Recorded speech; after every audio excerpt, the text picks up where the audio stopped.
양생 축기 뉴 주니 대마 주니 시 수좌 고르간 조마 부골 계기제수다 주기 진기랍지시 수소 구르페마 시리움 humurgen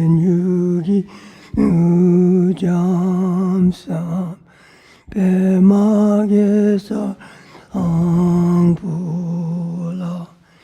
양생 죽기 주님 배마주님 시수좌 고르간 조마 보골 계기제수다 주기 진기랍지시 수소 구르페마 시리움 at Urgen's northwest frontier, on a stem and corona of a lotus flower, wondrous supreme accomplishment attained, as a lotus-born renowned, encircled by a retinue of many dakinis, so that I may become like you. Please come and grant your blessing, Guru Padmasambhava Hum.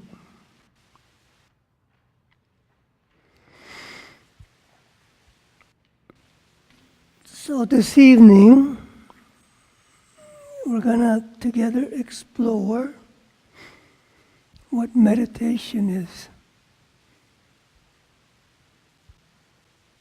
So how I like to start is most of you have heard something about meditation here, have some idea about meditation, and some of you know a lot about meditation and know how to meditate, okay? So what I'd like for us to start out is just take a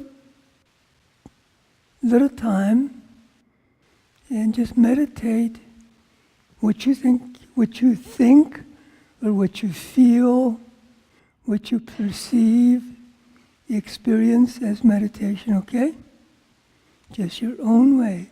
And we'll see how that fits in with, as we explore to see what meditation is, different aspects of meditation.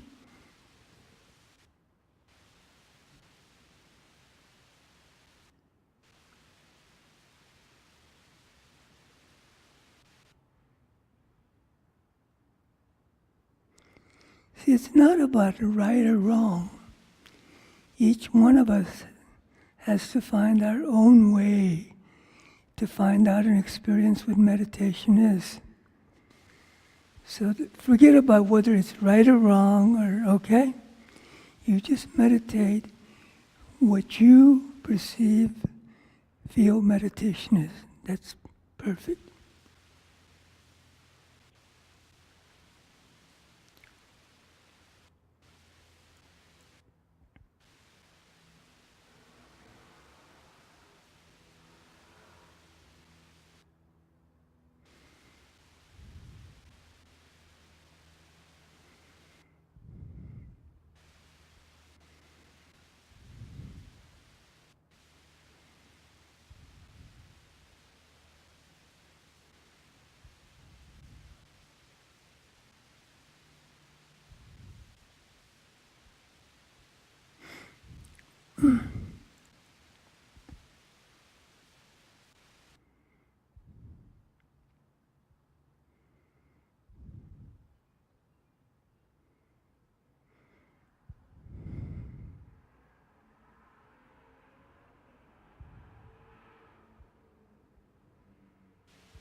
Okay.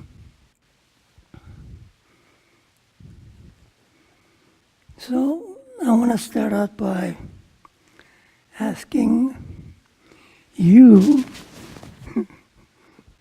what meditation is. It should be the other way around, but no, we're going to try a different approach here.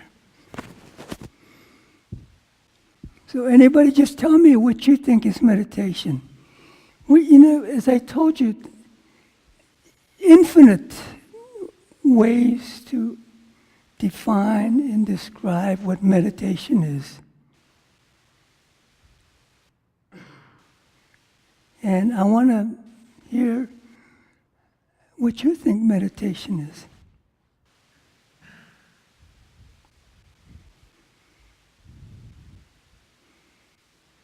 Thank you, Brendan. Simply, for me, it is relaxing and clearing the mind. Yes. And keeping at it because the mind doesn't stay cleared. Okay, but doing it in a relaxed way. Right, that's good.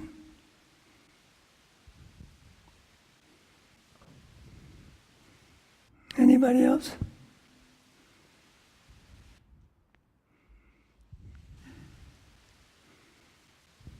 Brendan, I think of it as closer. Oh, I'm sorry. I think of it as a timeout for my brain, so to speak. It's a way for me to take my brain, my mind, and my body, and to kind of, pull back from that rat race that goes on throughout the day, and kind of take a time out to sit down and let things calm down for a little bit.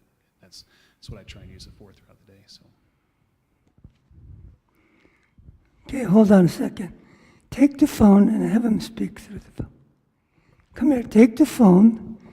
This is like the mic, I can hear much clearer through my hearing aids than through the... And I want to really be clear what you said. I think of it as a timeout for my brain. Those of us with small kids, when things in life would get a little bit crazy, we would then have the kids, kind of take a time out to sit in the corner and just kind of be at peace for 10 or 15 minutes. Right. So for me, in the simplest of terms, I think of it as a timeout where when life gets crazy and my mind is going in many different directions, it's a way to just kind of tell your mind and your body to just kind of sit and be still and kind of, take a time out from life, so to speak. So you need that. We need that to maintain our sanity. How to maintain some kind of equanimity. No, you just keep it and pass it around whoever is going to speak. So that's good. Anybody else? There was a person back there.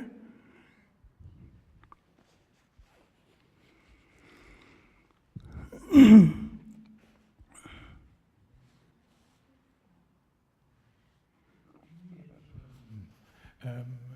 keep finding your path to peaceful solitude and concentration on purity and clarity, and letting go of attachments, that if you keep concentrating and thinking about the purity of the light that you're seeking, that the attachments will flow away.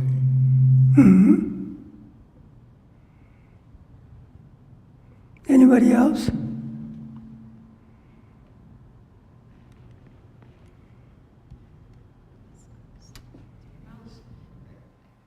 No, you don't have to hold the phone. Just hold the phone. Okay, cool. Hi, Brendan. Thank Yeah. you. If I can stay with the breath, if I follow it, I can find the parts in my body that are hanging on. And as that starts to release, then everything seems to open up and let go, and I'm much less likely to grab after something and then be dragged down the hallway. Thanks. Good. Because we're naturally constantly grabbing, are we not? Constantly doing this. That's why we can't relax. Constantly going here, stuck, focusing, from there to here, there's no end. That's how the mind is for most of us.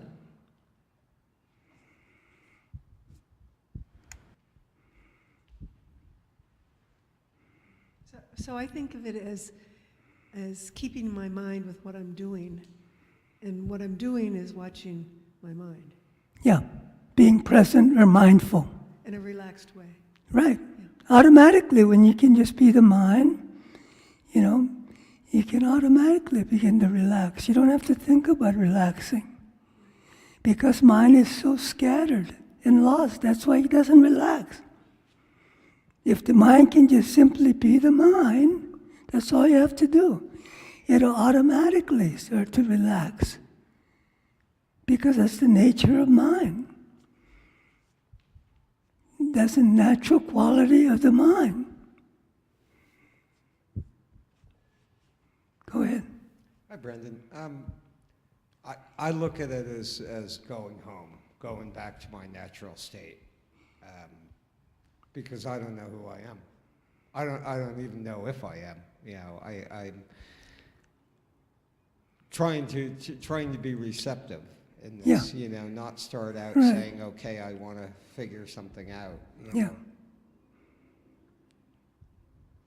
So one interesting thing you just said. You made the statement, I don't even know what I am or who I am or something like that. Did you just say that? Or if I am, yeah. Yeah, who right. I am or if I am. Okay, just take a moment. Let me ask you, are you not? You are, right? Yes. All right, find out what that is. That's the mind, you see? We totally bypass. That's where the secret is. Stop. You are. Start looking into that. You are. That's all you have to do. Automatically you become relaxed, not distracted. But I'll get more into that. But I want you to notice the answers that came. I'd like for you to be clear. There's some motivation, there's some intention. We're not meditating. I mean, we don't go through time, effort, and energy to meditate if we have no, goal or intention in mind. Right?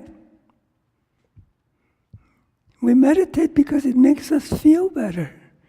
It makes us peaceful, more peaceful. It helps us to cope with things that we cannot cope as well if we didn't have meditation. We didn't have some kind of refuge. We can say we take refuge in the Buddha, but we can say we can take refuge in meditation. Of course, true meditation is not any different than the Buddha. But if you see Buddha as an object, separate, solid, then yes.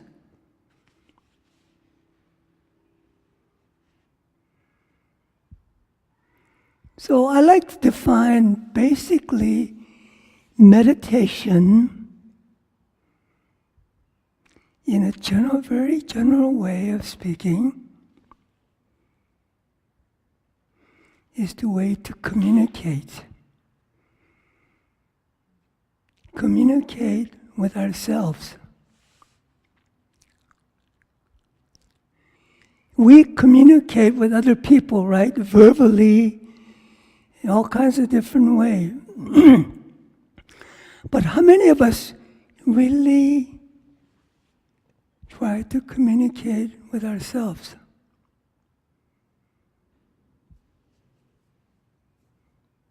Is that too far-fetched? That's what we're doing when we're meditating. We start to learn how to communicate with ourselves. Because when we're not meditating, we're distracted, constantly distracted. we're not communicating with ourselves. We're communicating with people, objects, and everything, going from here to there to there. That's why we have no bearing. That's why we have no equanimity.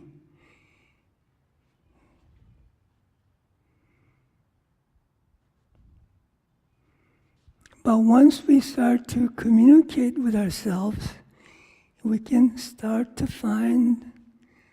begin to find out who we are. If we don't communicate with ourselves, we'll never find out who we really are. That's what the path is all about. Awakening is all about. Another way of saying it is finding out who we are. Who we are is who we already are. Just like I said to you, you are you not? Before you are anything, you are. That's one thing that you can be certain of. There's no doubt. I am. You are. Can you doubt that? Can you dispute that?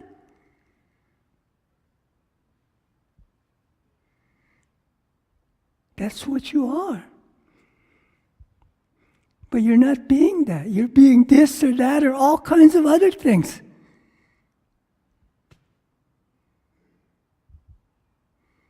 That's why you don't know who you are.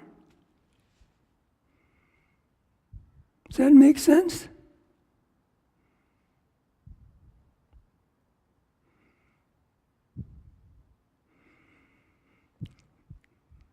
You know,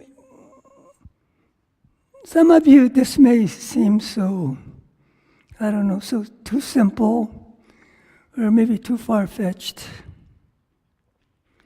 It can't be that simple. Meditate, we gotta...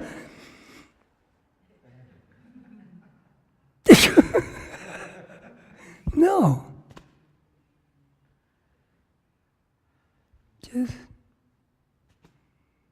That can be meditation. That simple, that easy. But we have to work at it.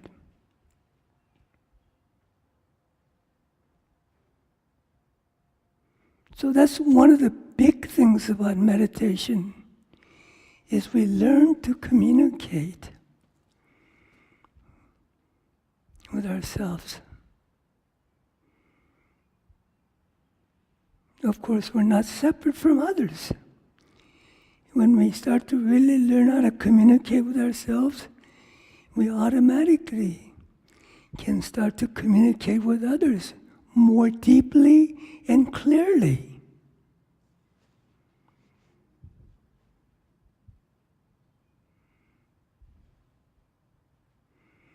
And advanced stage, we can communicate with each other silently. What would that be like? We do that to a certain extent, but we don't know it. We're not conscious of it. Because when we're meditating together, we're actually communicating with each other without us even knowing it. Because each of us has a field of energy. It interacts with each other. It's imperceptible to the small, gross mind, but subtly that is happening. That's how you become connected with each other.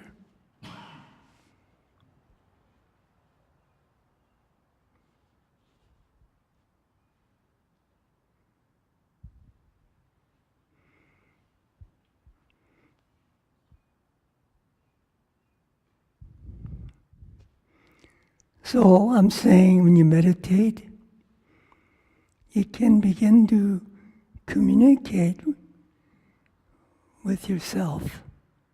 What does that mean now?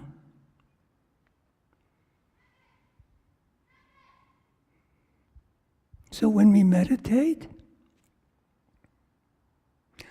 Like, for instance, we're meditating on the mind.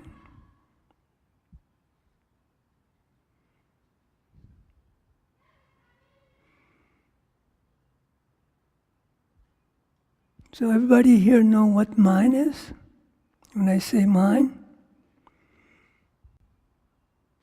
Yes? Everybody knows what the mind is, right?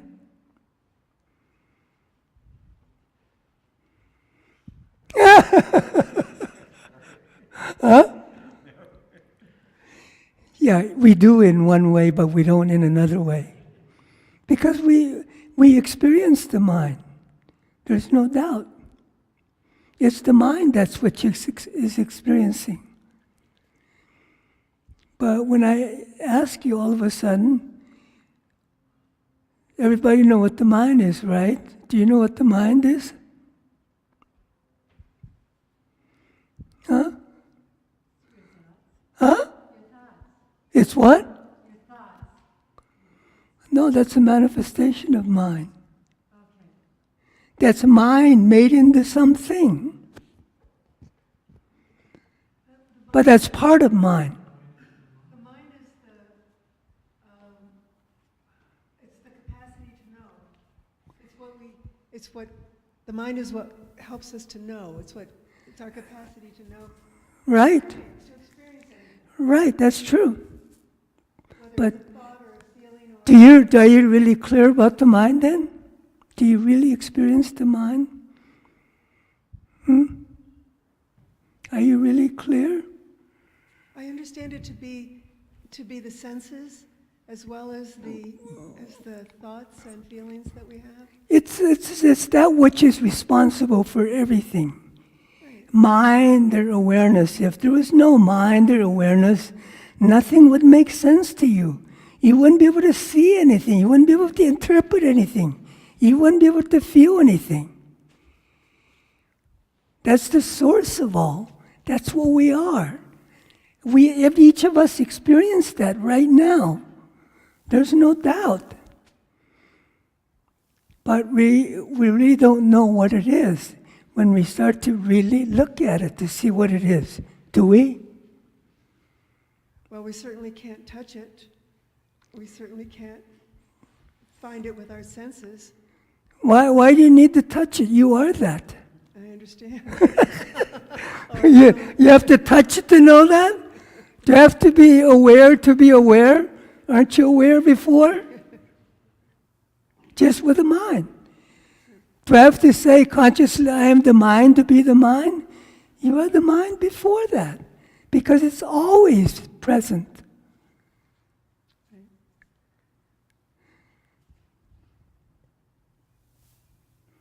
So these are the things that we can begin to find out by meditating.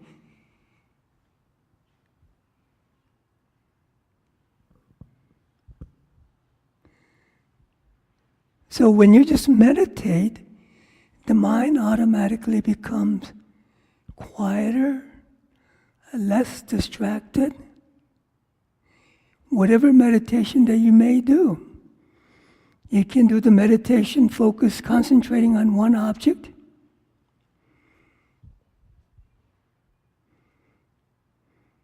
So when the mind just concentrates on one object, holds one object, then it doesn't get lost in all the other things back and forth. The mind starts to become quieter. As it becomes quieter, it becomes clearer. It can begin to see what it is. It can begin to experience what it is.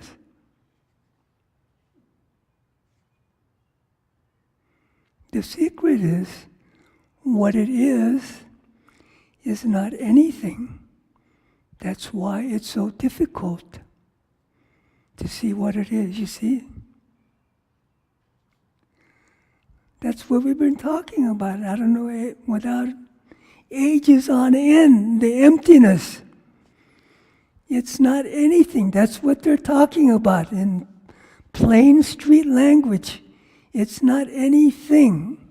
That's what it means when it says empty. Empty of anything.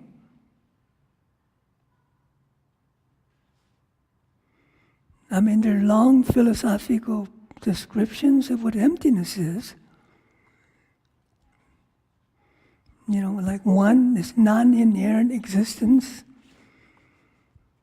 of an object. But all we have to know is that it's not anything. I say it's not anything, but shit, it still is, isn't it?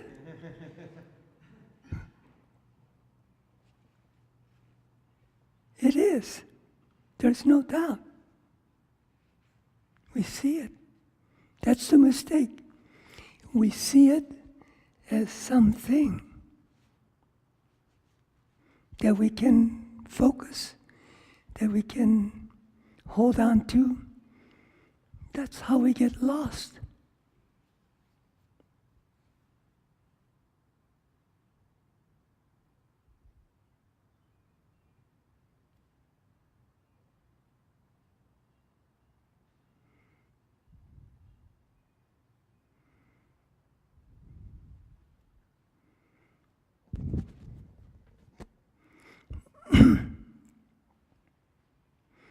So let's do the meditation. Mind.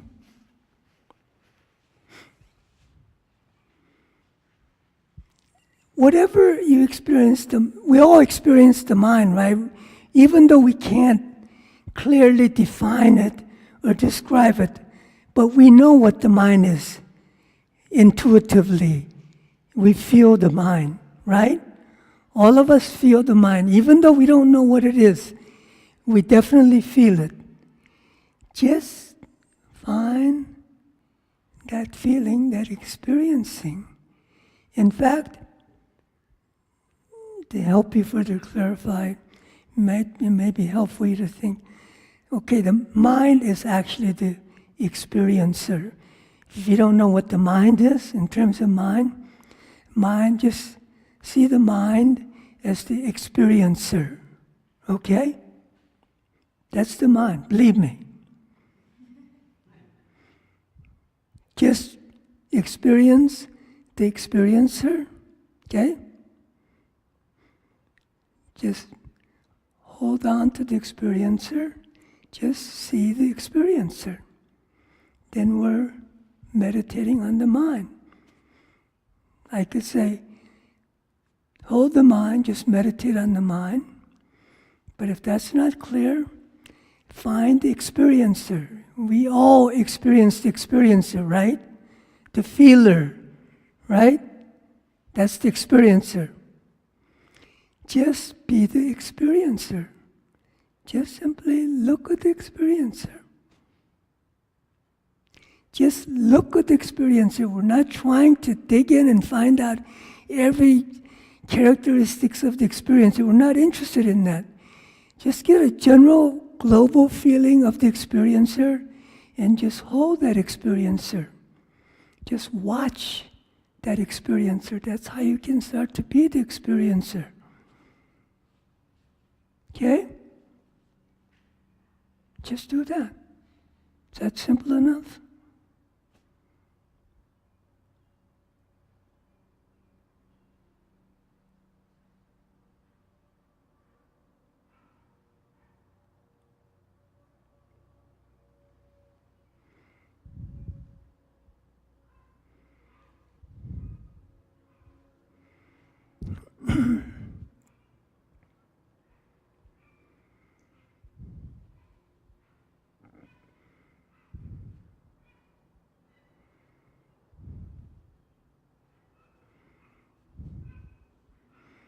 So this is a way of meditating on the mind through something. Okay? It's a skillful means.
So if you need something a little bit more to sink your teeth or whatever, then you can just simply pick an object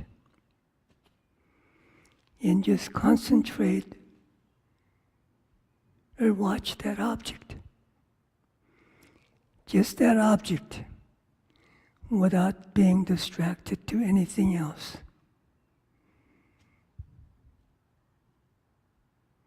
Your attention is just on that object. That's all. Just watch the object. See the object. Without making comments about the object. Just simply look at the object.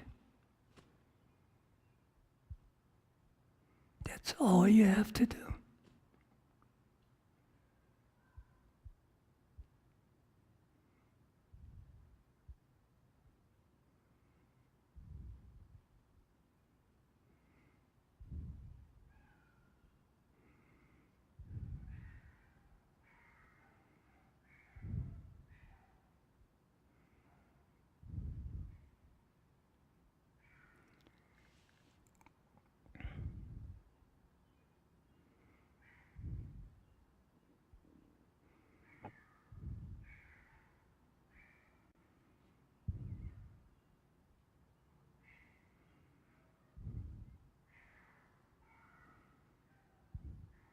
So we just simply start to learn how to rest in that object while we're seeing. Or just rest in the experiencer as you experience the experiencer.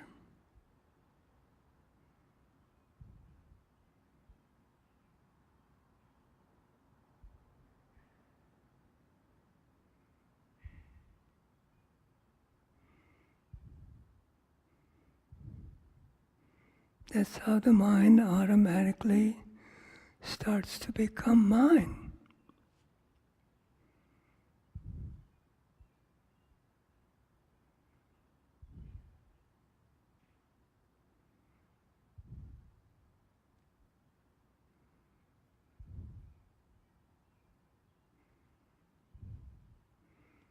So the mind, not being distracted to anything, automatically starts to become mind itself.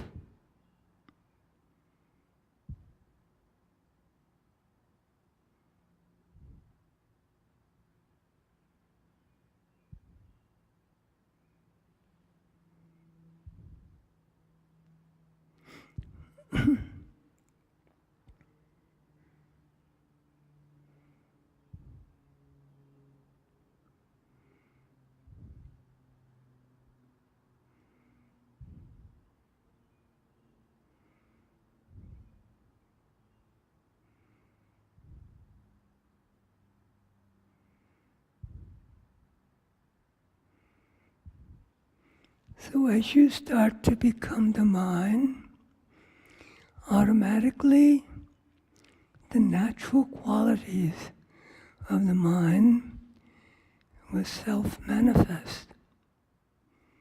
For example, you'll start to feel or experience the peace.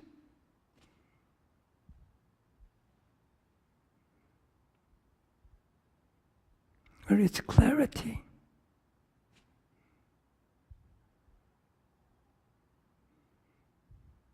The natural good feeling, or it's called bliss. Those are the natural qualities of the mind that will self-manifest as we do this practice.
So,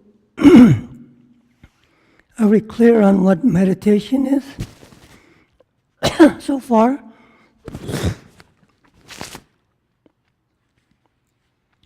Any questions?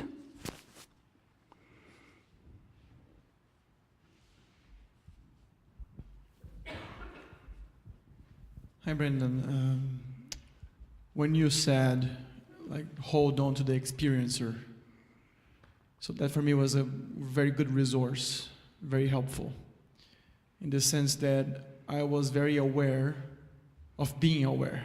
That's fine. And for me, it was like more like I could notice the sound of the streets, Yeah, the sound of the birds, yeah. but I was trying to notice but not get distracted, not Right, follow it. right. But sometimes I would get distracted by a thought, something that happened in my day today. I was like, oh, that was so nice. And then I bring myself back to just observe. Yeah, So I'm just trying to check, is that the experience of just observing the experiencer? yeah. That's it. Just observing. Thank you. Just by observing, the mind becomes free. Just by observing without getting lost in what it's observing, the mind becomes free. Now, good example of this would be, you can observe someone who really pisses you off and not get affected, not react. I mean, how great that would be. You know? Nobody can steal your peace. Yeah. I mean, it's a simple practice. This is another thing we can do, one of the meditation. Just simply learn how to observe without getting lost in what you're observing. So how do we do that? Anybody? Huh? Not focusing. Exactly. It's unfair, you already know. Simply by not focusing.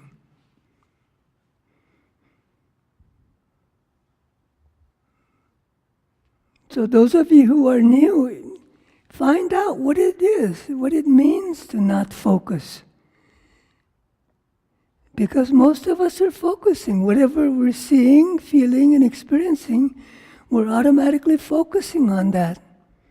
That means we're being lost. We're stuck in what we're feeling, perceiving, or experiencing.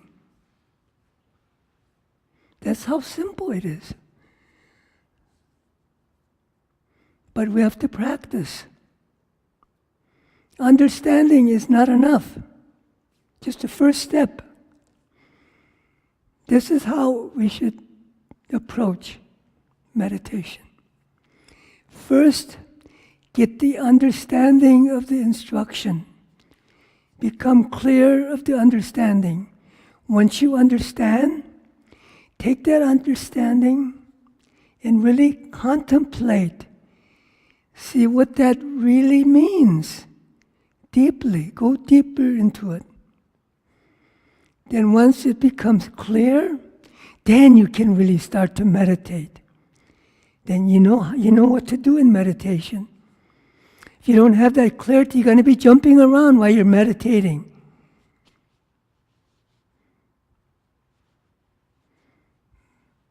But if you're clear after you've gone through that, then when you start to meditate, then you know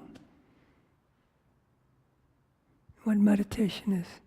So your meditation can be much more effective.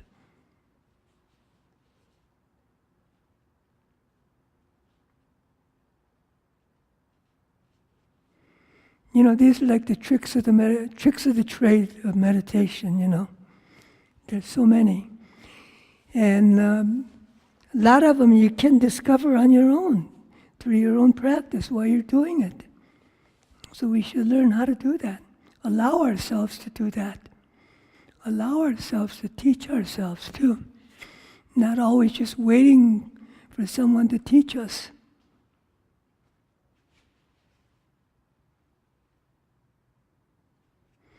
So anybody else on what we're doing? Is it clear? If it's not clear, what's not clear?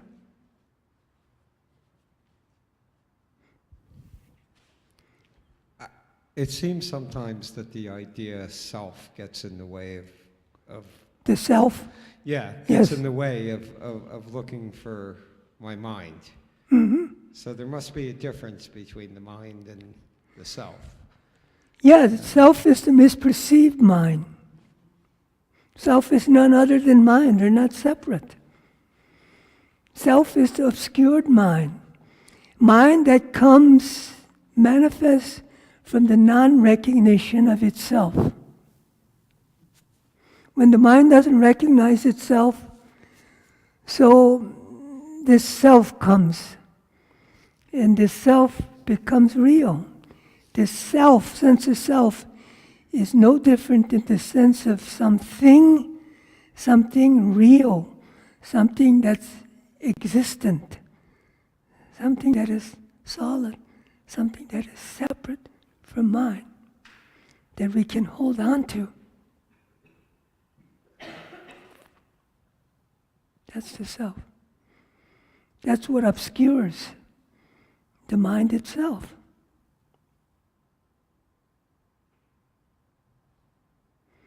So the I, or mind, I or the self, is the subtle something. See, if it was totally empty, it wouldn't be there. You see, as I said before, the I, or the self, cannot exist by itself. That's how we starve the I or the mind. Stop focusing on the object. Get rid of the object. When it doesn't have an object, it starves itself, it disappears.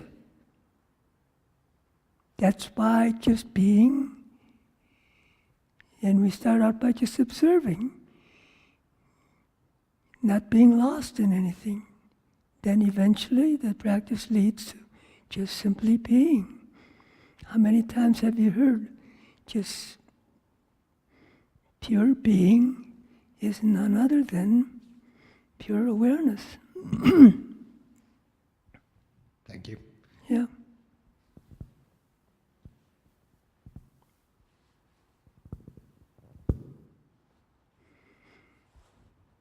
So everybody is clear?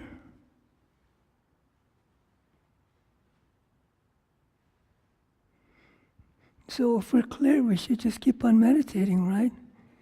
Why waste time hearing somebody blah, blah, blah, blah?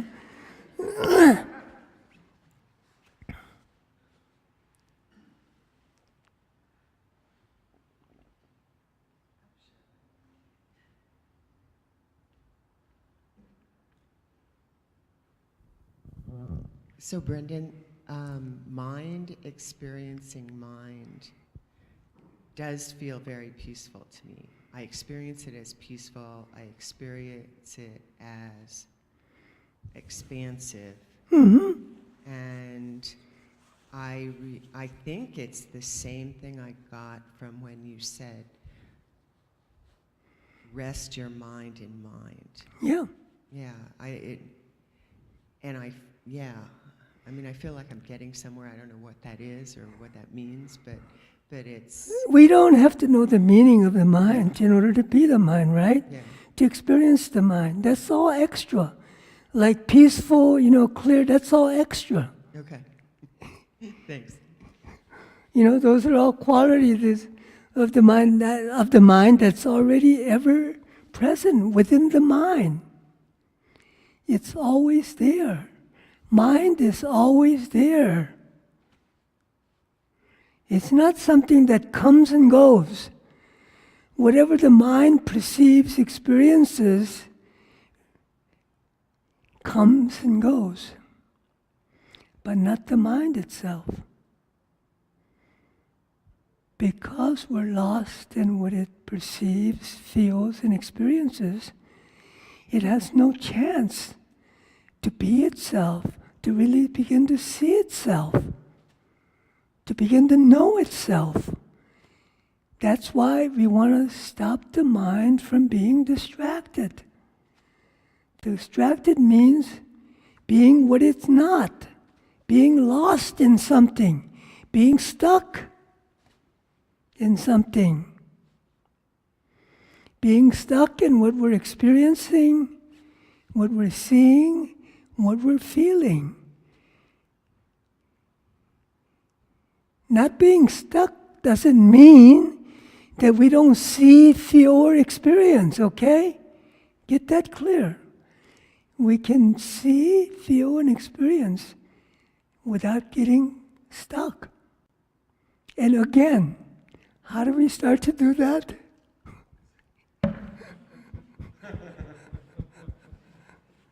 That's how simple it is.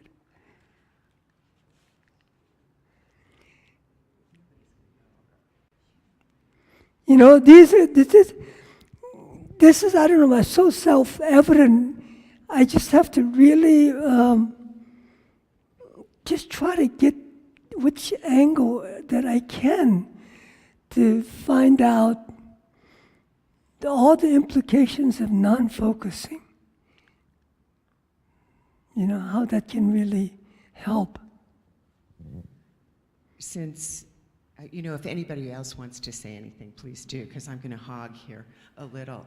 Because one of my recent experiences with my practice is that during the day, when I'm not meditating, I feel like I've created extra time or space or something in my mind that I can choose to react or not react in ways where I would have been automatic. Like you say, the mind just zips from one thing to the next. And so I feel like I've kind of got more time in a place where it's not time-space. Well, the way we react, the way we perceive things when we start out, it's so automatic, But as you practice, it doesn't become automatic. See, that's the thing. We're total slave. That's how we start to free ourselves. We don't react instantly. We don't react blindly, unconsciously. That's how we do it. A lot of us, we react.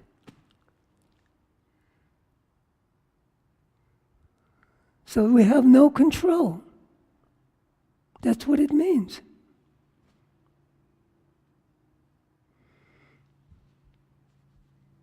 So when you see that the mind is empty, it's not anything, then it can't affect you like it does now. Because we consciously and unconsciously experience and feel this mind as something, not empty. That's why it reacts. Because it doesn't see its own empty nature.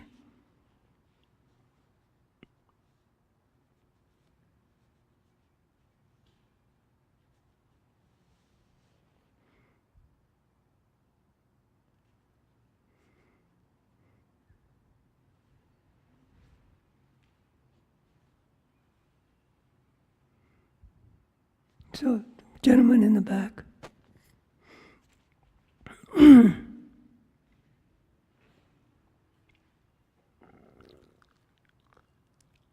So would you say that the mind is consciousness, just Yes, consciousness? yes, it is. That we make all of our decisions and go here and there, and it's just the consciousness that allows us to do those things. Well, that's the consciousness, but we make our decisions.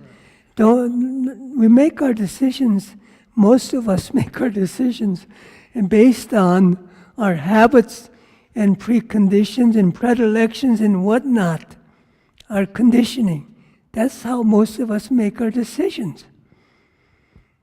That's why we suffer. That's why we don't want to suffer, but whatever we do, it brings us suffering. That's the ignorance. We're acting out of our habit, preconditioning. instead of acting out of wisdom. We're just reacting.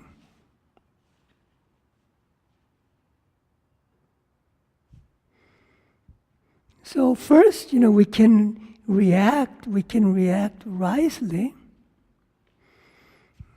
At a certain point, you don't even have to react at all. Doesn't mean you're not knowing what's going on and you can't interact. Is that clear?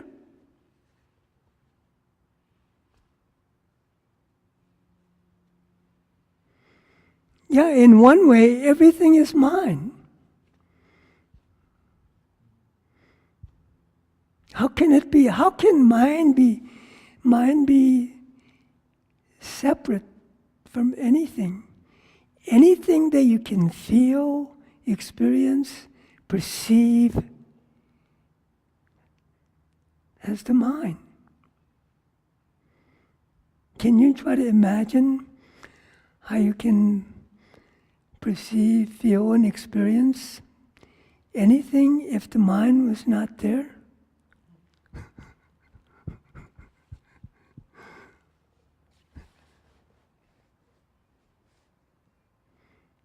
It's beyond imagination. But we can get a feel intuitively. There wouldn't be anything if there was no mind. That's the basis of everything. It's the source of everything. Again, it's the source of everything.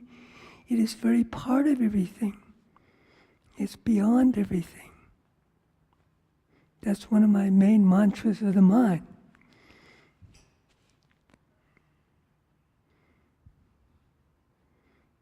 Just remember that about mind.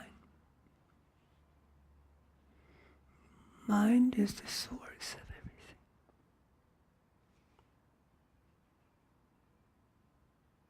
It is everything. But itself is not anything. How can that be? You see, that's the conundrum. That's the counterintuitive for the deluded mind. How in the hell can something be without it being anything? Right? How can it? Rationally, it can't. Doesn't make sense. See that?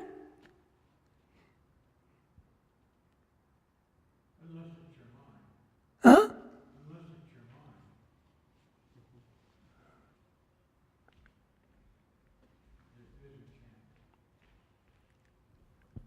Go ahead. Unless it's your mind, you're saying that can and can't.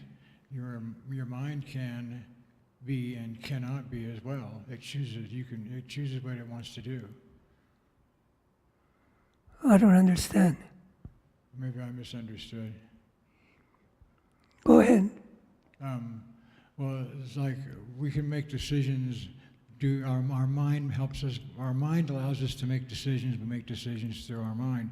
We can shut our mind off. Well, we say our mind. We use our mind to make the decisions. But the present mind most of us have is not the undiluted pure mind. It's the diluted habitual mind. Habitual conceptual mind. Mind, that's deluded. It doesn't see things clearly. It misperceives things. Right. That's the mind that making the decision. Okay?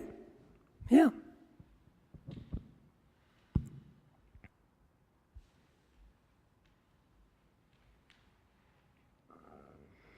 So, in a way, the way I'm teaching is very simple in one way. Maybe too simple. Indirect. In another way, it's not so simple.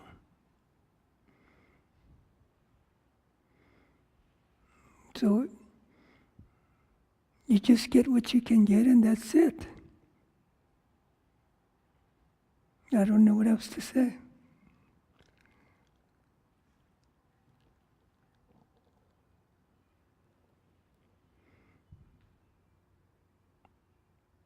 Yeah, it's the way it is.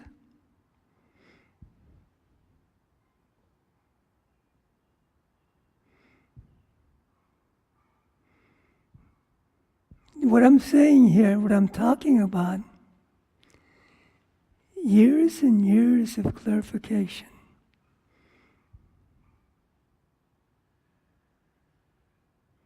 Going over and over in every angle possible for me. It sounds so simple and so easy.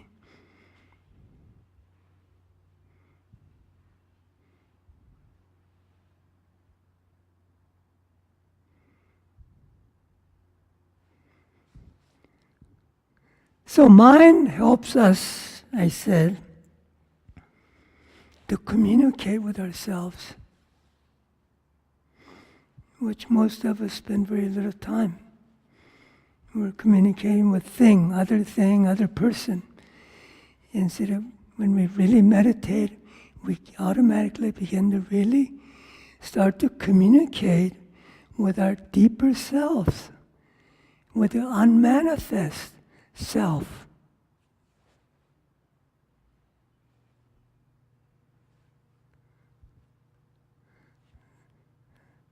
The subtle self that constantly passes by are off limits to the gross mind.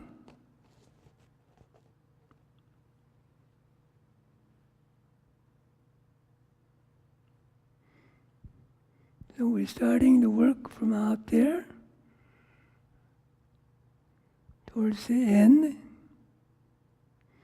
then towards the end, towards the source.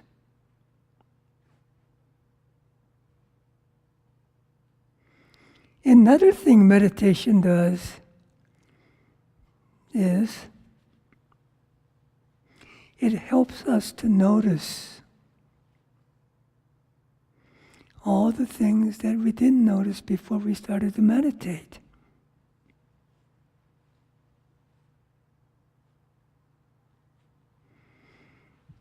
So people who here have been meditating, don't you notice a lot of things that you didn't notice before you started meditating? Can I say that? Can I safely say that?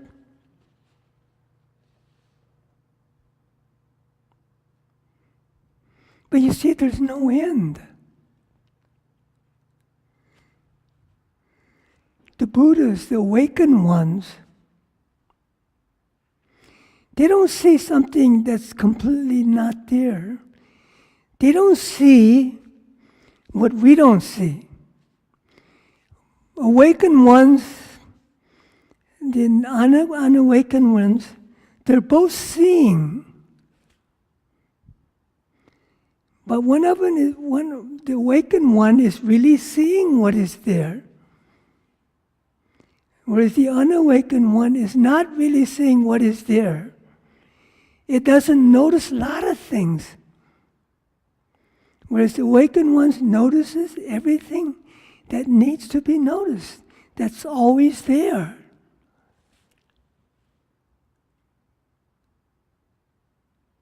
That's why they call when you realize the nature of your mind, that's why it's called ordinary mind.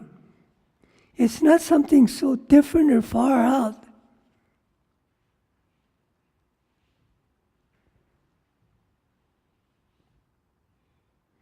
That's we start to notice. Like we start to notice our negativities, the source of our suffering. We started to notice our afflictions that we didn't notice. It's been there all along, screwing us up. But we didn't notice. Just passed our attention, just constantly making problems. When we start to meditate, we start to notice how our afflictions affect us, how it brings us more suffering.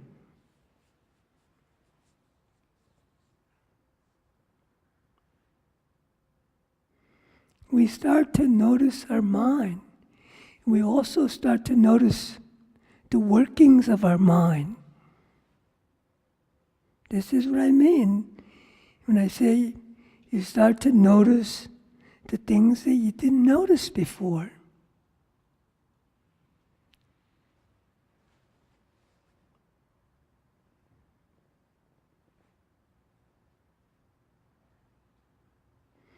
It's like on an ordinary level,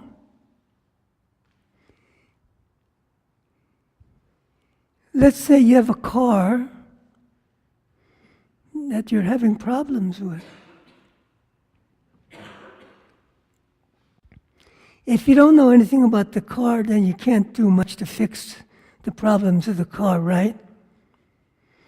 But if you start to find out how the car works, how certain things affect certain things, then you can start to do something to fix it. So it doesn't create the same problem. You don't have the same problem. Same with our afflictions. On a very elementary level, what brings us so much suffering? What creates so much problem? It's our grasping. It's our attachment. So once we begin to find out how the mind grasps or attaches itself, gets stuck in itself, it totally controls us. But once we start to work with the mind, find out what the mind is, then we can start to alleviate. We can start to become not a slave to that.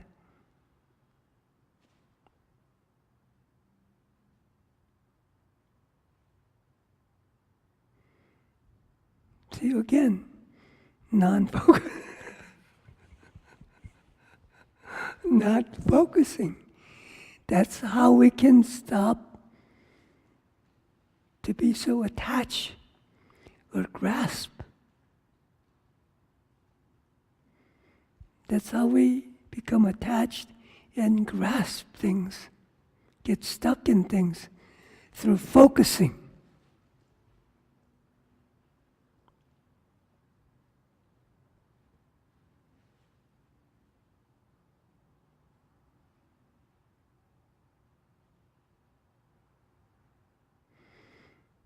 So we don't have time here, but when you go home, if you're interested, you can start to find out what it is not to focus. What does it mean?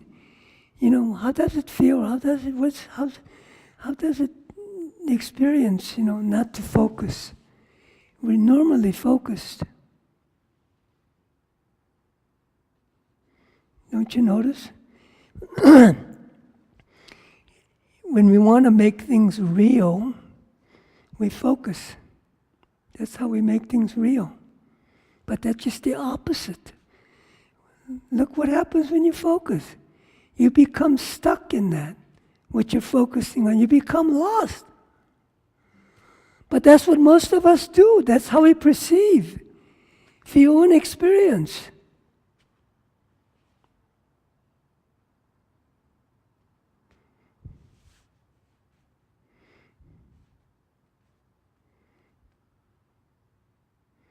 Sometimes I sound like a broken record when I talk about non-focusing. But it works, that's why. I see the great value.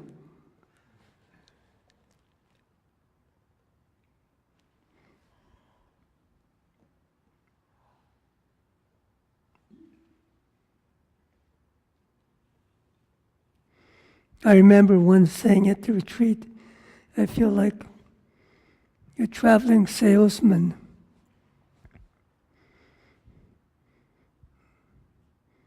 But what I'm selling, you already have.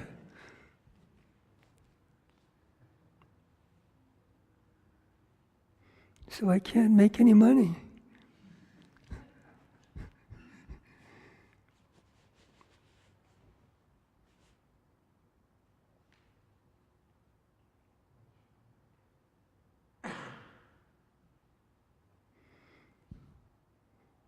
See how we can start to notice when the mind is not lost, constantly going from one thing to the other.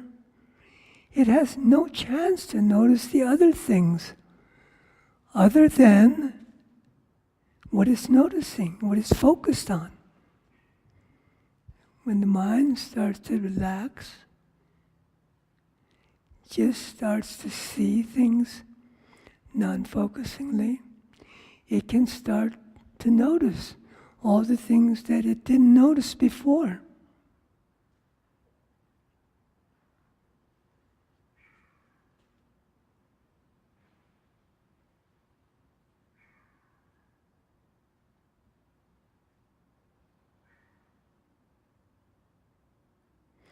See, this is all experiential. It's just so shallow. It's so shallow, just a mere understanding. But when you actually start to do the practice and really start to experience, then it's a different story. You know, then you go, wow. You know?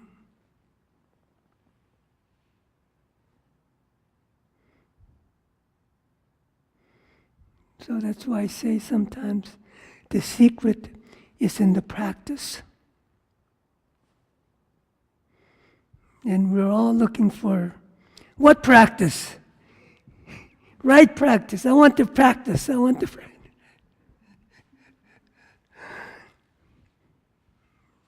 Secret is in the practice. If you're looking for the perfect right practice, you'll be going from one practice to another forever. Just find the practice that works for you, then get into it. That's all you have to do. All these different practices are just approaching the same thing from a different angle. Don't you notice?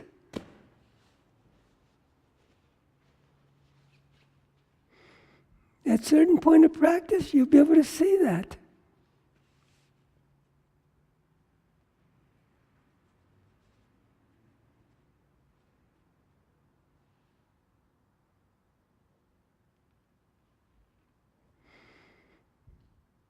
All right, any other questions? Otherwise, we're going to end. Any other questions or comments or criticisms or whatever? I'm open.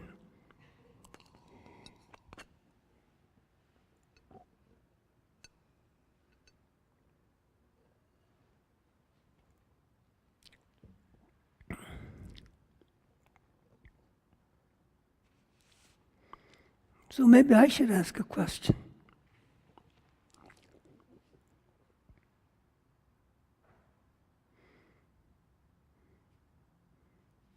So what did you get out of the meditation we did today? I mean, this evening?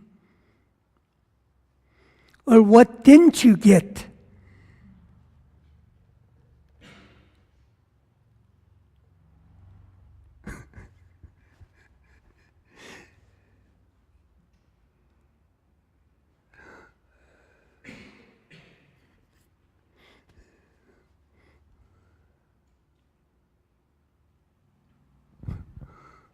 I really became aware as I was breathing of what my body does when it's grasping for stuff. And the more I just breathed into that, instead of, being, it was easier. It was easier to say, oh yeah, that energy or whatever it is stuck there. And then as I just kept breathing, it's like everything became more clear. Yeah. Yeah, it's like just, it's like breathing. Breathing. It's breathing like this. You're breathing like this versus breathing like this.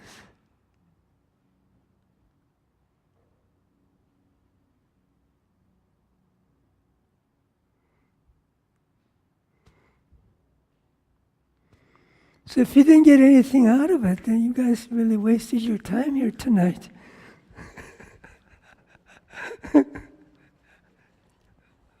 I'm sorry for that.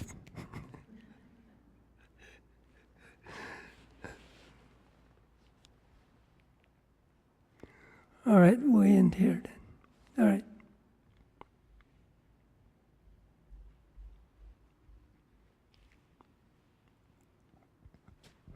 It's not that I didn't get anything out of it, because I always do. However, I didn't get much out of it because my mind could not stop thinking about other things. Okay. It just kept going. And So it's not my fault. No, it's not your fault.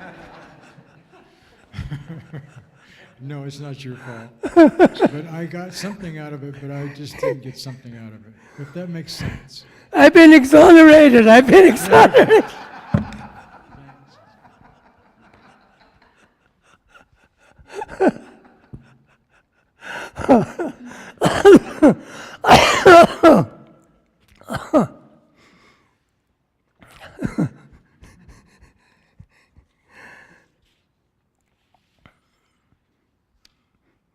So I'll just recite the prayer and you guys can just listen to it and just be part of it, okay? The dedication prayer.